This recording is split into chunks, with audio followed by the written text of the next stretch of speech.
नमस्कार। आज हम कुछ ऐसी चुनौतियों पर बात करने वाले हैं जो जिंदगी को पूरी तरह बदल सकती हैं। बधिरता यानी डेफनेस और अंधापन यानी ब्लाइंडनेस। हाँ। हमारे पास कुछ सोर्सेज हैं जो एक कह सकते हैं चौंकाने वाला नजरिया पेश करते हैं कि ये शायद सिर्फ शारीरिक हालतें नहीं हैं। मतलब हो सकता है ये सोचे समझे अनुभव हों जिनके पीछे गहरे मकसद छुपे हों। अच्छा। ये सारी बातें हमें कुछ निजी कहानियों और इन सोर्सेज में बताए गए साइकिक रीडिंग से पता चली हैं। दिलचस्प है। हमारे सामने दो लोगों की कहानियां हैं। एक है पेनेलोपी जो जन्म से सुन नहीं सकती और दूसरे हैं बॉब जो पैदा होने के बस कुछ वक्त बाद एक मेडिकल हादसे की वजह से देख नहीं सकते। ओके। उनकी कहानियां और एक मीडियम है स्टेसी वेल्स, उनसे और उनके स्पिरिट गाइड से मिली जानकारी, ये सब मिलकर एक बिल्कुल अलग ही नजरिया देती हैं कि कोई ऐसी मुश्किलों को क्यों चुनेगा या अपनाएगा। तो चलिए इस सोच को जरा और समझते हैं। हाँ, शुरुआत करते हैं पेनेलोपी से। वो जन्म से ही पूरी तरह बधिर है, अफ्रीकी अमेरिकी महिला हैं। सोर्सेज बताते हैं बचपन में वो काफी परेशान थी। अपनी माँ से पूछती थी मेरे साथ ही ऐसा क्यों। हाँ, ये तो स्वाभाविक है। उनकी माँ उन्हें दिलासा देती थी कि भगवान ने उन्हें खास बनाया है। आज की बात करें तो पेनेलोपी बधिर वयस्कों को अमेरिकन साइन लैंग्वेज और अंग्रेजी सिखाती हैं। अच्छा। सोर्सेज इसे एक लाइट वर्कर का रास्ता कहते हैं, मतलब ऐसा इंसान जो दूसरों की सेवा करे, उनके विकास में मदद करे। बिल्कुल। और सुनने में अक्षमता का दायरा भी काफी बड़ा है, पता है। जैसे सोर्सेज के मुताबिक अकेले अमेरिका में ही 18 साल से ज्यादा उम्र के लगभग 2.5 करोड़ लोग हैं जिन्हें सुनने में थोड़ी परेशानी है। 2.5 करोड़ बहुत ज्यादा है ये तो। हाँ, और करीब 60 लाख लोग गंभीर रूप से अक्षम या बधिर हैं। तो पेनेलोपी का पढ़ाना एक बढ़िया मिसाल है कि कैसे कोई अपनी निजी चुनौती को दूसरों की मदद का जरिया बना सकता है। सही बात है। जिससे खुद का भी और दूसरों का विकास हो। लेकिन उनके लिए स्कूल का वक्त आसान नहीं था। सोर्सेज में लिखा है कि जब वो पब्लिक स्कूल गईं तो हालात बदल गए। उन्हें अजीब लगता था। नस्ल भेद, पॉपुलर होने की चिंता, इन सब चीजों से जूझना पड़ा। हाँ, ये मुश्किल होता है। और जब वो क्लास में बोलती, जिससे वो अपनी अजीब आवाज कहती हैं, तो दूसरे बच्चे अजीब नजर से देखते। एक पार्टी का किस्सा भी है। उन्होंने अपना नाम बताया, शायद कुछ पेनेलोप जैसा सुनाई दिया होगा, तो किसी ने उनकी दोस्त से पूछा कि क्या पेनेलोपी को जुकाम है। अरे बाप रे। तो जाहिर है ये बातें उन्हें बहुत तकलीफ देती थी। हाँ, और लोगों का बर्ताव भी, वो भी उन्हें निराश करता था। कोई बहुत धीरे बोलता, कोई चिल्लाकर। हाँ। या जब वो लिखने के लिए पेन पेपर मांगती तो लोग हिचकिचाते।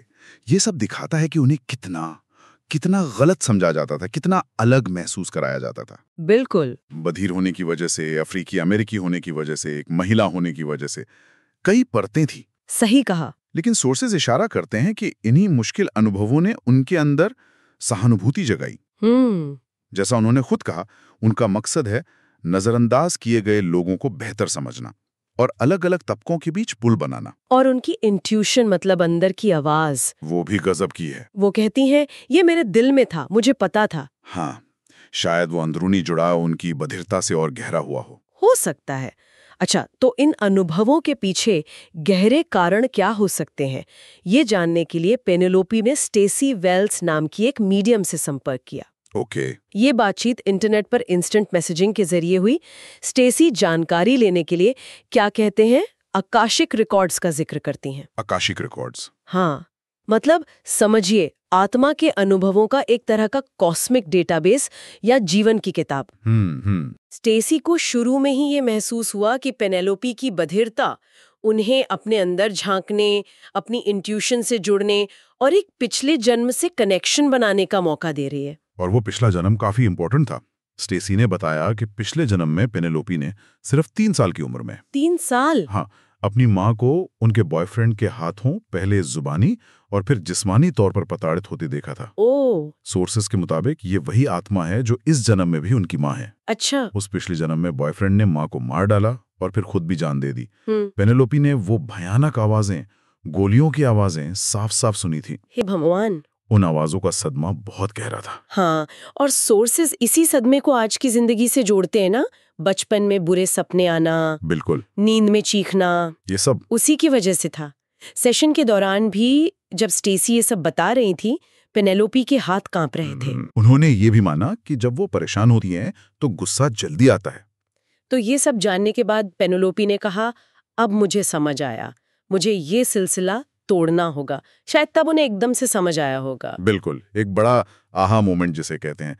सोर्सेज में जन्म से पहले की जो प्लानिंग होती है ना, उसका भी जिक्र है। हाँ, क्या बताया है? बताया गया है कि पेनेलोपी अपनी गाइड और दूसरी आत्माओं के साथ थीं। उन्होंने अपनी माँ से जुड़ाव के लिए अपनी त्वचा का रंग चुना, प्यार और दुलार पाने के लिए कुछ समझौते किए। लेकिन अहम मोड़ तब आया जब उन्हें उन भयानक आवाजों को फिर से सुनने का डर सताने लगा।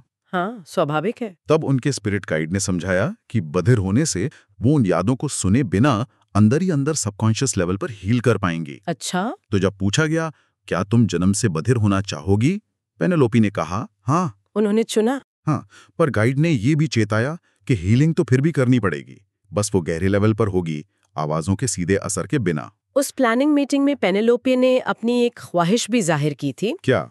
मैं किसी न किसी तरह दूसरों के काम आना चाहती हूँ, अपनी दया की भावना को और बढ़ाना चाहती हूँ। सेवा भाव। हाँ। और एक और दिलचस्प बात सामने आई। पिछले जन्म में जिस पड़ोसी ने उनकी मदद की थी, हाँ। वो इस जन्म में उनसे फिर मिलेगी, लेकिन इस बार उस पड़ोसी की अपनी कुछ शारीरिक मुश्किलें होंगी, जिससे पेनेलोपी को वापस देने यानी मदद करने का मौका मिले। वाह, मतलब एक तरह का लेन देन, कर्मों का हिसाब कह सकते हैं। तो अगर हम सोर्सेस की माने, पेनेलोपी के बधिरता चुनने के पीछे कई वजह थीं। हाँ। पिछले जन्म की आवाजों से जुड़े सदमे को ठीक करना, बधिर, महिला और अल्पसंख्यक होने के नाते नजरअंदाज किए जाने और अलग महसूस करने का अनुभव करके दयाभाव बढ़ाना और सेवा करना और दूसरों की सेवा करना, खासकर बधिर और नजरअंदाज किए गए लोगों की।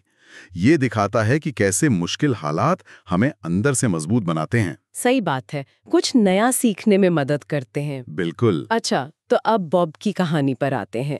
ये थोड़ी अलग है। हाँ। बॉब समय से पहले पैदा हुए थे और इंक्यूबेटर में ज्यादा ऑक्सीजन मिलने से उनकी आंखों की रोशनी चली गई। रेटिनोपैथी ऑफ प्रीमैच्योरिटी कहते हैं इसे। सोर्सेस बताते हैं कि उनकी माँ ने उनका बहुत साथ दिया। वो कहती थी, तुम हाथों से देखते हो। बहुत प्यारा। बचपन में बॉब को ज्यादा अंदाजा नहीं था कि वो देख नहीं सकते। बड़े भोले थे। कोई पूछता कितनी उंगलियां हैं तो वो कह देते पता नहीं। मासूमियत। स्कूल में उन्हें ब्रेल सीखनी पड़ी, जबकि बाकी बच्चे प्रिंट से पढ़ते थे। उन्हें स्पेशल माना जाता था और कभी-कभी दूसरे बच्चे सब्र खो देते थे। हाँ, बच्चों के लिए समझना मुश्किल होता है। और उनके पिता, सोर्सेस के मुताबिक, वो इस बात से निराश थे कि उनका बेटा देख नहीं सकता। ये भी एक चुनौती है। तो पेनेलोपी की कहानी से ही अलग है। हाँ। सोर्सेस के हिसाब से बॉब का अंधापन पहले से प्लान्ड नहीं था। ये इस दिलचस्प सोच को सामने लाता है कि शायद असल में कोई हादसा होता ही नहीं, बल्कि ये मिलकर बनाई गई घटनाएं या जिंदगी के प्लान में किए गए बदलाव होते हैं। मतलब अडैप्टेशन। हाँ, बिल्कुल। जब कुछ अनचाहा होता है तो शायद आत्मा और उसके गाइड मिलकर रास्ते को थोड़ा बदल देते हैं। बॉब की जिंदगी में अच्छे पल भी आए। 15 साल की उम्र में वो एक म्यूजिक कैंप गए, जहां उन्हें बहुत अच्छा लगा, अपनाया गया। अच्छा। कॉलेज की पढ़ाई पूरी की और उनका गाइड डॉग हार्ले उनकी जिंदगी में ढेर सारी खुशियां लेकर आया। गाइड डॉग्स कमाल के होते हैं। सोर्सेज में हार्ले के कुछ मजेदार किस्से हैं, जैसे किसी की प्लेट से चिकन कटलेट उड़ा लेना। लेकिन हार्ले ने ही एक बार बॉब को मेट्रो ट्रैक पर गिरने से बचाया भी था। ओह, तो जिंदगी बचाने वाला भी था। हाँ, बॉब बताते हैं कि अंधेपन की वजह से बड़ी चीजों, जानवरों या लोगों के रंग रूप की कल्पना करना मुश्किल है। उनके सपने आवाजों पर आधारित होते हैं, जैसे रेडियो के प्रोग्राम, और सपनों में वो बिना देखे या पढ़े ही चीजें जान लेते हैं। वाह, ये तो अलग ही अनुभव है। बिल्कुल। बॉब ने अंधेपन से जो सीखा वो सोर्सेज में काफी अहम बताया गया है। हाँ, क्या? छूने, सूंघने और दूसरों की दयालुता को महसूस करने की उनकी क्षमता बढ़ गई। वो कहते हैं कि वो दयालुता का बैरोमीटर बन गए हैं। दयालुता का बैरोमीटर? क्योंकि जीने के लिए उन्हें इसकी जरूरत है।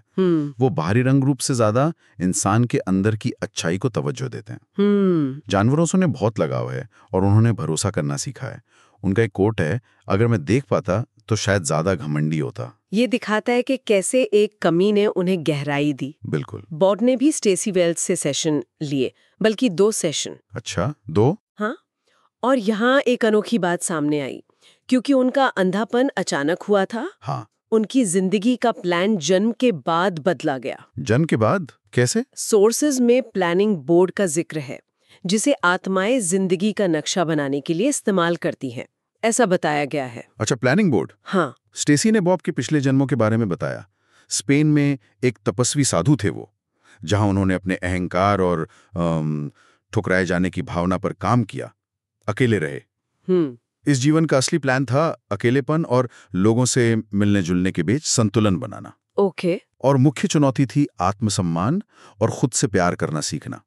ये उन्हें मोरिन नाम की एक महिला से शादी करके। हाँ, उसी शादी के माहौल में अपनी समलैंगिकता को स्वीकार करने के जरिए करना था। ओह, ये तो काफी जटिल प्लान था। बिल्कुल, लेकिन फिर वो इनक्यूबेटर वाली घटना हो गई। हाँ। स्टेसी ने उस पल के बारे में बताया जब बॉब की आत्मा अपने गाइडों से मिली। सोर्सेज इसे ड्राइंग बोर्ड पर वापस जाना कहते हैं। अच्छा। गाइडों ने समझाया कि ऑक्सीजन से नुकसान आंखों को हुआ है, दिमाग को नहीं, बल्कि इससे बुद्धि थोड़ी बढ़ भी गई है। बढ़ गई? हाँ। अब बॉब के सामने चॉइस थी, इस जिंदगी से पीछे हट जाएं या प्लान को बदल लें। और उन्होंने क्या चुना? सोर्सेज बताते हैं कि उन्होंने प्लान बदलने का फैसला किया। एक तरह के होलोग्राफिक या विजुअल बोर्ड का इस्तेमाल करके नया प्लान बनाया गया। एक असली प्लान वाला बोर्ड, एक बीच का और एक नया। कुछ चीजें नहीं बदली, जैसे माँ और पिता, लेकिन स्कूल बदल गए। ओके। फिर मॉरीन की आत्मा को लाया गया, उसे नया प्लान दिखाया गया। उसने इस बदले हुए प्लान से बाहर निकलने का फैसला किया। क्यों? उसने कहा कि जिस स्कूल में इनके मिलने का प्लान था वो अब लिस्ट में नहीं है और उनके लिए वो स्कूल वाला कनेक्शन जरूरी था। अच्छा। बॉब ने उसकी पसंद को माना और उसे जाने दिया। उन्होंने 3 जन्मों बाद फिर मिलने का वादा किया। वाह। ये दिखाता है कि आत्मा के लेवल पर भी उम्मीदों को छोड़ना कितना जरूरी हो सकता है। प्लान बदलते रहते हैं। बिल्कुल। तो नया प्लान कैसे काम करने वाला था? मकसद तो वही थे ना? हाँ, मकसद अब भी वही थे, खुद से प्यार करना और खुद को स्वीकार करना। लेकिन अब इन्हें अंधेपन और समलैंगिकता दोनों के जरिए हासिल किया जाना था। दोनों चुनौतियां एक साथ। हाँ, गाइडों ने समझाया कि अंधापन उन्हें खुद को कम उम्र में ही जानने में मदद करेगा, जिंदगी के कुछ पड़ावों को जल्दी पार करने देगा, भारी दुनिया के भटकाव कम होंगे। हाँ। और अंदरूनी जुड़ाव व क्रिएटिविटी बढ़ेगी। इससे उन्हें अपनी समलैंगिकता का भी जल्दी एहसास होगा। अच्छा, ये कनेक्शन है। हाँ, गाइडों ने यह भी कहा कि अंधापन उन्हें दयालुता की कद्र करना सिखाएगा, जो उन्हें याद दिलाएगा कि वो प्यार के काबिल हैं। ये बहुत गहरी बात है। बिल्कुल। तो सोर्सेज के नजरिए से बॉब की कहानी का मतलब ये है कि एक अनचाहे अंधेपन ने उन्हें जिंदगी के एक बदले हुए रास्ते पर डाल दिया। ये रास्ता अब अंधेपन और समलैंगिकता, जिनकी पश्चिमी समाज में अपनी चुनौतियां हैं, दोनों के जरिए खुद से प्यार और स्वीकृति पाने पर केंद्रित है। तो इसमें भावनाओं की आजादी, अपनी कीमत समझना, हाँ, अंदरूनी ताकत बढ़ाना और बाहरी रंग रूप से ज्यादा दया और इंसानियत को अहमियत देना, ये सब शामिल है। ये इस सोच पर रोशनी डालता है कि अंधापन इंसान को चीजों को एक अलग तरह से देखने में मदद कर सकता है। बिल्कुल। अंदरूनी अच्छाइयों और दयालुता को। चलिए अब इन दोनों कहानियों को थोड़ा जोड़ कर देखते हैं। पेनेलोपी की बधिरता वो प्लान की भी लगती है। हाँ। जबकि बॉब का अंधापन एक तरह का बदलाव या अडेप्टेशन था। सही। लेकिन सोर्सेज में बताई गई दोनों कहानियां कुछ कॉमन बातें, थीम्स कह सकते हैं, वो सामने लाती हैं। बिल्कुल। इन दोनों किस्सों से, जैसा कि सोर्सेज में बताया गया है, कई खास बातें उभरती हैं। जैसे? पहली, चुनौतियां मौके के तौर पर। यहाँ बधिरता और अंधेपन को सजा या सिर्फ एक कमी की तरह नहीं देखा गया। हाँ। बल्कि उन्हें खास तरह के विकास के लिए, जैसे किसी पुराने सदमे से उभरना, सहानुभूति बढ़ाना, खुद से प्यार करना सीखना या अंदरूनी जुड़ाव मजबूत करना, चुने हुए या बदले हुए मौकों की तरह पेश किया गया है। यानी चुनौती में अवसर। हाँ। दूसरी, दया और सहानुभूति, समाज की तरफ से मिलने वाले जजमेंट या नजरअंदाज किए जाने, कमतर समझे जाने का अनुभव। हाँ। खुद के लिए और दूसरों के लिए, खासकर दबे कुचले या नजरअंदाज किए गए लोगों के लिए दया का भाव जगाता है। ये मुश्किलों से सीखने जैसा है। सही बात है। तीसरा क्या है? तीसरा, सेवा। हाँ। दूसरों के काम आने की इच्छा। ये अक्सर जिंदगी के प्लान के पीछे एक बड़ी वजह होती है। हाँ, जैसे पेनेलोपी का पढ़ाना। बिल्कुल। हाँ। या बॉब का वो सोचना कि अगर वो देख पाते तो शायद अलग होते, या आत्माओं का एक दूसरे की मदद करना, जैसे वो पड़ोसी। हाँ, वो पड़ोसी वाला किस्सा, जो पिछले जन्म में मददगार थी और इस जन्म में मदद ले रही है। और चौथा? चौथी, खुद से प्यार और स्वीकृति। ये बड़े लक्ष्य हैं जिन्हें अक्सर ऐसी चुनौतियों के जरिए हासिल करने की कोशिश की जाती है जो इंसान को अपने अंदर झांकने पर मजबूर करती हैं। जैसे बॉब के लिए अंधापन और समलैंगिकता का कॉम्बिनेशन। हाँ, या पेनेलोपी की कई पहचानें, बधिर, महिला, अल्पसंख्यक। और पांचवा पॉइंट, पांचवी, हीलिंग यानी उपचार। सोर्सेज बताते हैं कि धरती पर जन्म लेना पिछले सदमों, जैसे पेनेलोपी का आवाजों से जुड़ा सदमा, हाँ, और गलत धारणाओं जैसे पिछले जन्म के हत्यारे की खुद से नफरत को ठीक करने का एक तरीका हो सकता है। हीलिंग आत्मालोक में भी होती है, पर शरीर में जन्म लेकर ये ज्यादा गहराई से हो पाती है। मतलब फिजिकल एक्सपीरियंस जरूरी है, ऐसा लगता है। छठी बात है आजाद मर्जी यानी फ्री विल। प्लान हो सकते हैं, लेकिन आजाद मर्जी सबसे ऊपर है। हाँ, ये जरूरी है। सोर्सेज के मुताबिक पिछले जन्म में मां की हत्या प्लान नहीं थी। मॉरीन ने बॉब के बदले हुए प्लान से बाहर निकलने का फैसला किया, और बॉब ने अंधेपन के साथ जिंदगी जारी रखने का फैसला किया। बिल्कुल। तलाक भी इसका एक उदाहरण हो सकता है जहां प्लान बदला जा सकता है। और सातवीं, अंदरूनी समझ बनाम बाहरी दुनिया। ये मुश्किलें लोगों को बाहरी दुनिया के भटकाव और फैसलों से हटाकर अपनी अंदर की आवाज, समझ और इंट्यूशन की तरफ ले जाती हैं। जैसे पेनेलोपी का दिल से सुनना। हाँ, या बॉब का बढ़ा हुआ अंदरूनी जुड़ाव।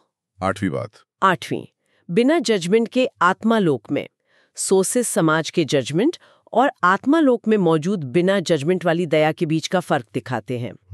जैसे पिछले जन्म के हत्यारे के प्रति या पेनेलोपी की आत्महत्या के प्रति, वहां खुद का जजमेंट ही मायने रखता है, बाहरी नहीं। अच्छा। और आखिरी और नौवीं, शुक्रगुजारी यानी ग्रेटिट्यूड। मुश्किलों से मिले विकास के लिए शुक्रगुजार होना ये इंसान को एक बेहतर वाइब्रेशन से जोड़ता है, ऐसा सोर्सेज में बताया गया है। तो इन सब बातों का मतलब क्या निकलता है? ये सोर्सेज एक ऐसा नजरिया पेश करते हैं कि जिंदगी की सबसे बड़ी मुश्किलें, जैसे बधिर होना या देख ना पाना, उनके पीछे गहरे मकसद हो सकते हैं। शायद जन्म से पहले तय किए हुए या बाद में सोच समझकर अपनाए गए, जो हीलिंग, दया और खुद की खोज पर टिके हों। बिल्कुल। पेनेलोपी और बॉब की कहानियां जिस तरह यहाँ बताई गई हैं, दिखाती हैं कि कैसे मुश्किलें गहरे अंदरूनी विकास और जुड़ाव का कारण बन सकती हैं। सही कहा। और एक आखिरी सोच जो इन सोर्सेज से उभरती है, उस पे गौर करना दिलचस्प है। क्या? सोर्सेज बताते हैं कि हमारे आज के युग को कभी-कभी भविष्य के लोग या आत्माएं डर का युग कहते हैं। डर का युग? हाँ, ये हमें सोचने पर मजबूर करता है कि इस लेबल का क्या मतलब है। हमारी अपनी जिंदगी में और दुनिया में अनसुलझा डर कितना गहरा बैठा हो सकता है। और शायद यही उन बहुत सी मुश्किलों के पीछे है जिनका हम सामना करते हैं या जिन्हें हम चुनते भी हैं। तो सवाल ये है कि हम जाने अनजाने कौन से डर ढो रहे हैं? हाँ, और वो हमें ठीक होने के कौन से मौके दे सकते हैं। इसी सवाल के साथ आज की हमारी ये खोज यहीं खत्म होती है।